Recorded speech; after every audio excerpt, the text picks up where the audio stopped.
Olá, começa agora mais um Saber Direito Profissão. Se você não acompanhou o curso desta semana, eu te conto agora o tema. Foi sobre reforma constitucional e cláusulas pétreas. Quem deu as aulas aqui no Saber Direito foi o mestre em Direito e Políticas Públicas e também especialista em Direito Processual, professor Luciano Coelho Ávila.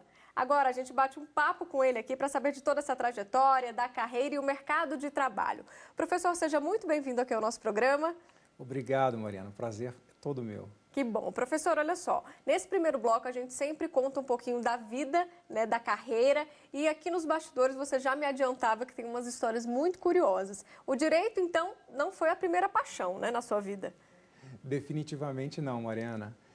Ainda muito novo, eu gostava muito de esportes e pensava que seria professor de educação física. Quando fiz o teste de orientação vocacional, fui alertado para fazer o curso de Direito, porque eu gostava muito de literatura também. Então, meu pai foi quem me convenceu a testar primeiro o curso de Direito. Mas seu pai não era advogado? Não, meu pai era contador, né? Ele queria fazer Direito para se especializar na área trabalhista, atuar como advogado trabalhista, e ele então me convenceu, o senhor Henrique me convenceu a fazer o curso de Direito junto com ele. Cursaram juntos, então? Fizemos juntos a faculdade de Direito, foi uma experiência muito enriquecedora e acabei me apaixonando pelo curso, né, logo no início. Então comecei a estudar Direito Constitucional, desde logo me encantou e dessa forma concluí a faculdade e apaixonado também pelo Ministério Público, pela atuação do Ministério Público, que conheci logo no Tribunal do Júri, no primeiro ano da faculdade ainda. Isso foi um estágio? Você só foi lá para acompanhar um tribunal? É curiosidade, né? Curiosidade do estudante do primeiro ano. Fui acompanhar uma sessão do júri e me encantei com a atuação do promotor de justiça, que realmente fazia justiça, defendia a sociedade e decidi ali com 18 para 19 anos que eu queria ser aquilo, né? Então, desde logo, imprimi o edital do concurso do Ministério Público de Minas e comecei a estudar, desde os 19 anos praticamente, o edital do concurso. Então, foram 4, 5 anos de faculdade estudando paralelamente, já para o concurso, então? Já pensando no concurso público para promotor. Quer dizer, eu ganhei um grande tempo durante a faculdade, né? Já me dedicava com intensidade pensando no concurso do Ministério Público, que era a carreira pretendida. Por que o direito constitucional, professor? O direito constitucional, eu costumo dizer para os meus alunos que, ao lado do direito penal, é uma das namoradinhas do estudante de direito. É uma matéria, uma disciplina que encanta pela análise dos princípios constitucionais que regem a República, pelos direitos e garantias fundamentais, por impor limites à atuação do Estado. Então, por consagrar finalidades sociais do Estado brasileiro. É uma disciplina que realmente é encantadora, né? O grande desafio do direito constitucional é transformar essas conquistas, essas promessas, em efetivas conquistas da sociedade. Tirar isso do papel e colocar isso na prática. E assim tem sido a missão do STF, a missão do Ministério Público, no sentido de concretizar esses direitos fundamentais, sobretudo de índole social, que tanta esperança despertaram no povo brasileiro. Então é encantadora a disciplina, não tem como não gostar de constitucional. Eu não conheço colegas e alunos que não gostem de estudar constitucional. E também é a base para o concurso que você tanto queria, né, professor? Aí é muito direito constitucional. Sim, o direito constitucional hoje tem não só uma disciplina específica nos concursos, nas provas de concurso, como ele também é cobrado nas outras disciplinas. Então, recentemente eu fiz até um mapeamento de uma prova de concurso de Ministério Público, por exemplo, em que além das 20 questões específicas de constitucional, havia mais 13 questões espalhadas por outras disciplinas que tinham toda a relação com o constitucional. Quer dizer, 33% de uma prova de 100 é fator mais que suficiente para estimular todo mundo a estudar constitucional, né? Professor, mas até chegar aonde você está hoje, percorreu também muitos livros, muitas bibliotecas, e eu queria que você me contasse um pouco dessa preparação. Você fez vários concursos ou não? Deu sorte de passar em algum estado que não esperava? Como é que foi esse bastidor da sua vida? Pois é, eu não tinha muita alternativa, né? De família muito humilde, muito simples, o meu pai passando por dificuldades de saúde, eu tive que me dedicar, não tinha alternativa. Então eu acordava às 6 da manhã, me deslocava para o fórum onde eu fazia estágio e ali eu tive o respaldo de um grande juiz, Dr. Donizete, que me orientou nos estudos preparatórios, né? Desde os 18 para 19 anos. Isso lá em Minas ainda? Isso lá em Minas. Eu me tornei um estagiário, depois um assessor desse juiz, e ele me orientou durante esses 5, 6 anos, desde muito cedo, a estudar as principais obras necessárias para aprovação num concurso público, né? Sempre me orientando a estudar filosofia e não me limitar ao direito positivo, né? Ele me estimulava mesmo a estudar, a abrir os horizontes para leituras metajurídicas também. Então, eu passava ali a manhã toda estudando, fazia estágio à tarde, voltava a estudar no intervalo das 5 até as 7 e estudava à noite na faculdade. 3 turnos, então, o dia Depois que chegava em casa, ainda tentava estudar mais um pouco. Estudava de 10h30 até 11h30, pelo menos para ler alguns artigos, alguma doutrina, e fiz isso por 5 anos, né? Eu costumo dizer que a aprovação no concurso público hoje, ela exige um grau de refinamento teórico tão grande, um conhecimento tão específico, que só os obstinados acabam logrando êxito. A característica marcante hoje de quem passa no concurso é a obstinação. Quando todos desistem, aquele obstinado, ele continua. Perfeito. Professor, por falar em desistir, pensou em desistir? Nunca cheguei a pensar em desistir. Era um sonho tão grande, né? Era um desejo tão grande que nunca passou pela minha cabeça desistir. Mesmo nos momentos mais difíceis, meu pai teve que passar por um transplante, foi um momento muito difícil da nossa vida. Mesmo nesses momentos, eu levava comigo os livros para o hospital e fui com ele para São Paulo, estudava nos momentos em que ele se recuperava, eu estava sempre com os livros na mão, né? E, quer dizer, aproveitava todo o tempo, não havia tempo para não estudar. Então, nunca passou pela minha cabeça desistir desse sonho. E aí, finalmente, passou em um concurso aqui em Brasília, do Ministério Público. Isso foi em que ano, mais ou menos, professor? Isso foi no ano de 2002 para 2003. E aí você mudou para cá? Me mudei para cá, não era meu plano fazer concurso em Brasília, né? Eu queria fazer concurso do Ministério Público de Minas ou São Paulo, porque eu sou mineiro, e acabei vindo com um grupo de amigos, né? Naquela condição de treineiro, que muitos costumam fazer concurso pelo país para treinarem mesmo. Que é positivo, né? Também, né? Que é muito bom conhecer, aprende, a gente vai se especializando, a gente vai se profissionalizando na prova.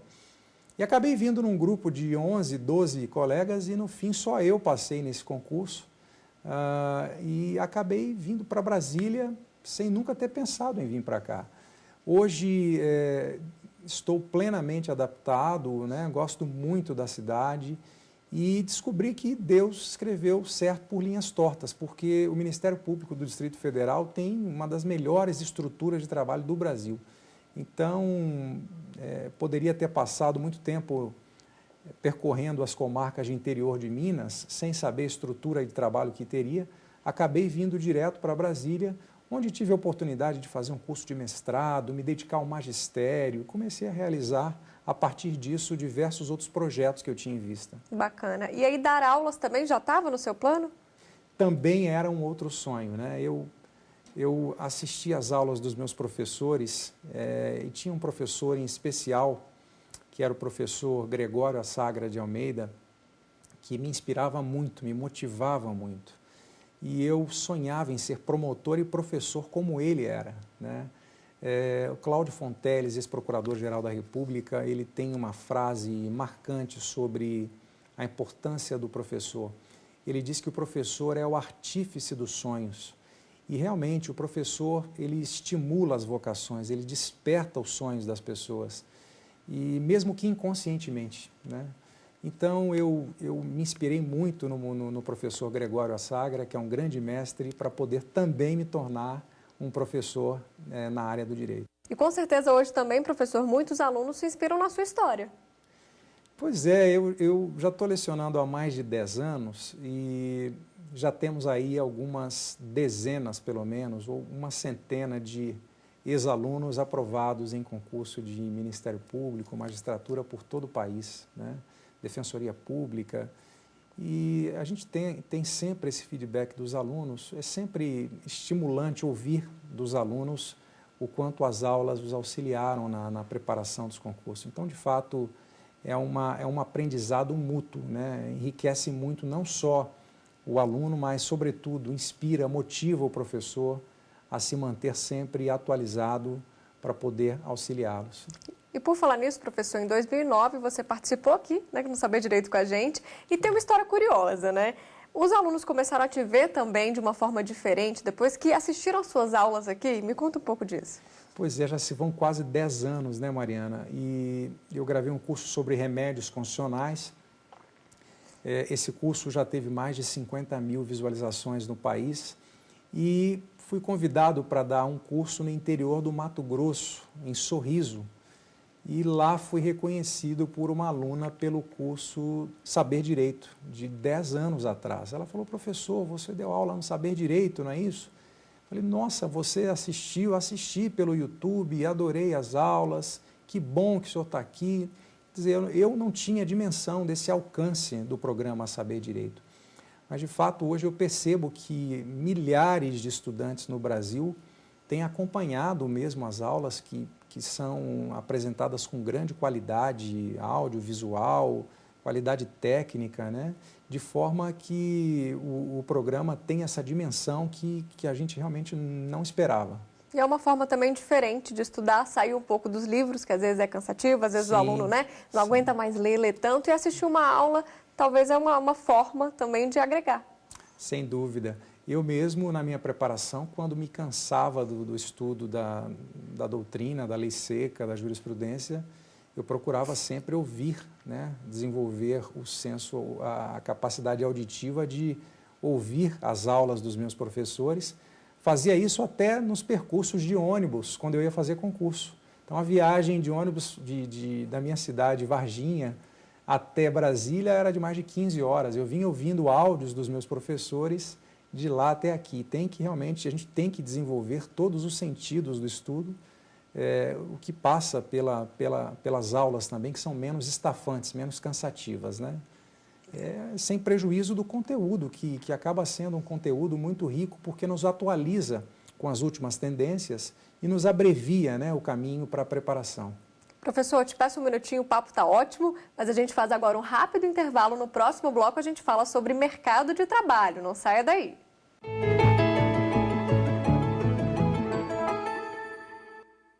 Estamos de volta hoje com o professor de Direito Constitucional, Luciano Coelho Ávila. E neste segundo bloco, a gente dá dicas e também um panorama geral do mercado de trabalho para os profissionais que querem seguir nessa área. Vamos conferir. Carreira em Direito Constitucional. O direito constitucional se dedica à análise e interpretação de normas constitucionais. O curso de especialização é direcionado a graduados em Direito e tem duração mínima de 1 ano e máxima de 2 anos.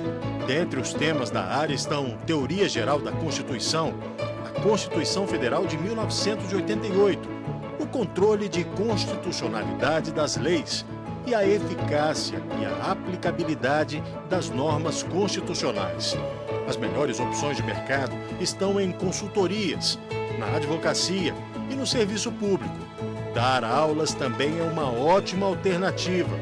O ingresso nas funções e cargos depende de experiência no currículo e, nos casos do serviço público, de passar em concurso, que tem no direito constitucional uma disciplina bastante exigida. A remuneração inicial, em média, passa de R$ 2.300. Professor, a gente viu aí, são inúmeras as possibilidades, mas eu queria retomar, falar um pouquinho mais do Ministério Público, porque eu tenho certeza que muitos estudantes ficaram curiosos para saber da carreira dentro do Ministério Público. Existem várias opções lá dentro? Sim, existem. Na verdade, Mariana, o Ministério Público ele é dividido em vários ramos, né? Nós temos o Ministério Público dos Estados, Ministério Público da União, que se divide em Ministério Público Federal, do Trabalho, Militar e do Distrito Federal e Territórios. Então, há um amplo espectro de atuação. A própria Constituição de 88 definiu inúmeros direitos, inúmeras atribuições constitucionais ao Ministério Público, que passam desde a defesa do meio ambiente, defesa dos direitos e interesses sociais, difusos, coletivos, consumidores, controle externo da atividade policial, combate à corrupção.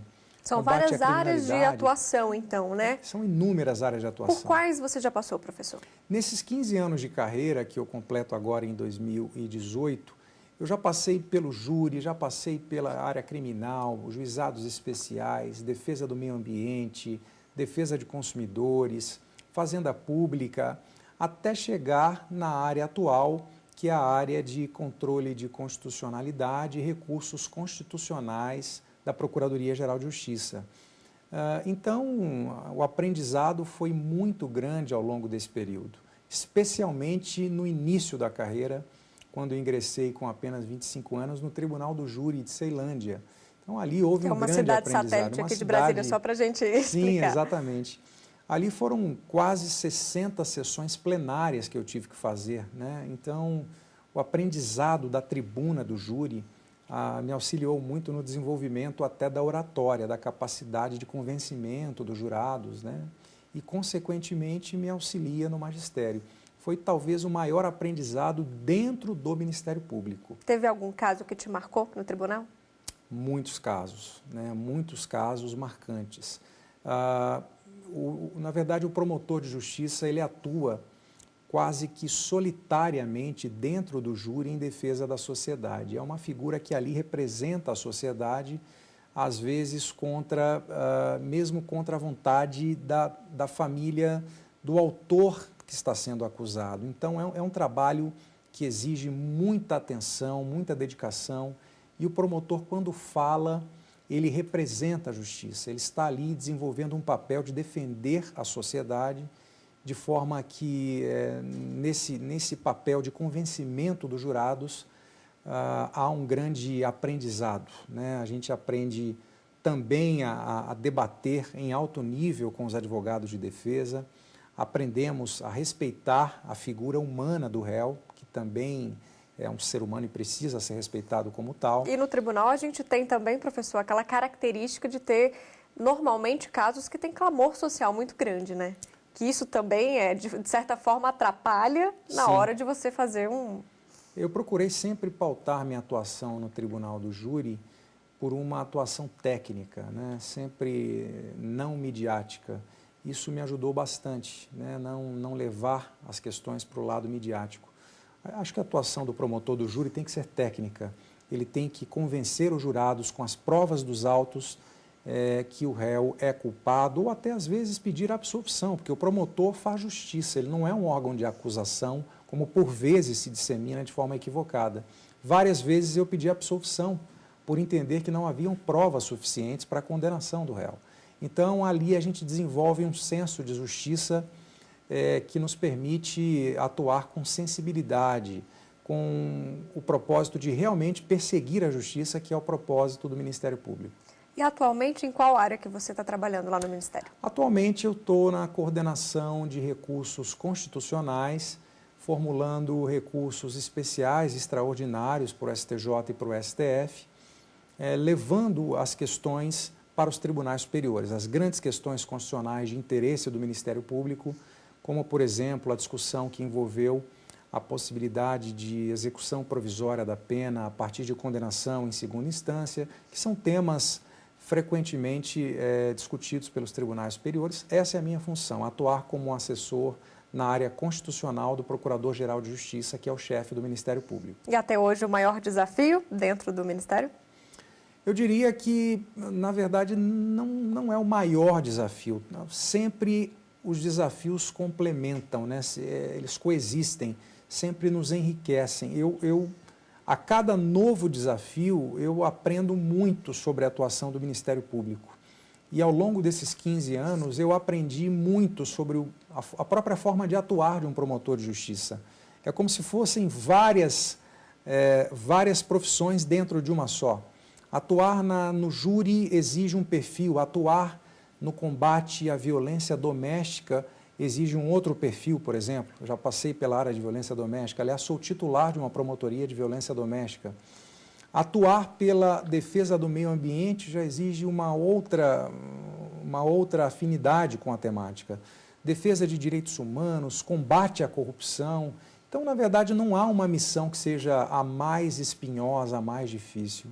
Todas exigem perfil e vocação em defesa dos interesses sociais. Infelizmente, há diversos candidatos que acabam ingressando nas carreiras jurídicas e depois descobrem que dinheiro não é tudo, né? Que às vezes se sentem infelizes na carreira porque não se sentem realizados, não querem se aproximar da sociedade, não querem desenvolver projetos em parceria com a sociedade, e isso é muito ruim para todas as carreiras. Daí porque os processos seletivos tendem a se aprimorar cada vez mais no sentido de exigir essa experiência, a comprovação da experiência no atendimento ao público, o que passa por um aperfeiçoamento do próprio processo seletivo, que não deve cobrar só conhecimentos jurídicos, não deve cobrar só formação na área jurídica, mas também formação humanística. Vários concursos já têm cobrado isso nos editais. Que bom que essa realidade está mudando um pouco, né, professor? Já não era sem tempo. Professor, agora mudando um pouco de assunto, na verdade falando sobre uma outra carreira que você também desempenha, que é a carreira acadêmica, eu queria falar um pouquinho sobre essa carreira que você construiu também. Fez mestrado, dá aula, tem um livro publicado. Exato. Me conta um pouco disso. Então, eu me sentia necessitado de me aprofundar nos estudos na área das políticas públicas, porque eu vinha acompanhando as decisões judiciais no que tange à implementação e à formulação das políticas públicas na área social, e esse tema me despertava muito a atenção.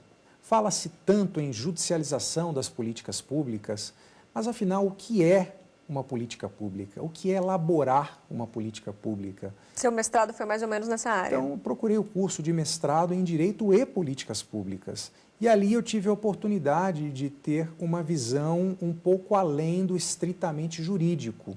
Pude perceber que o desenvolvimento, a avaliação das políticas públicas, os resultados de uma política pública envolvem múltiplos fatores, né? Passam por gestão pública, passam por ciências da administração, passam pela ciência do direito, passa também pela capacidade de ser um bom administrador, economia, agronomia, políticas públicas são muito mais do que o jurídico.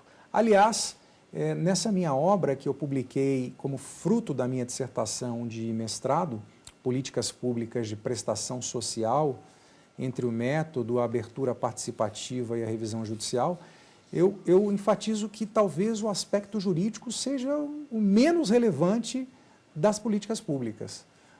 O que falta, muitas vezes, aos operadores do direito, a todos os atores da judicialização das políticas públicas, é um conhecimento técnico e metodológico mais sedimentado, o que passa por diversas fases da implementação das políticas públicas, seja no início das políticas públicas, com a construção da agenda governamental, com a tomada da decisão política, com a formulação da política pública, a implementação da política pública, que já é um outro estágio, e um último estágio, que é o da avaliação do impacto, dos resultados da política pública, se ela cumpriu o seu papel ou não diante das variáveis presentes durante todo esse processo. Então, eu tento traduzir para o jurídico o método de elaboração e implementação das políticas públicas para que os atores da judicialização tenham mais profissionalismo, fortaleçam a sua atuação no âmbito judicial.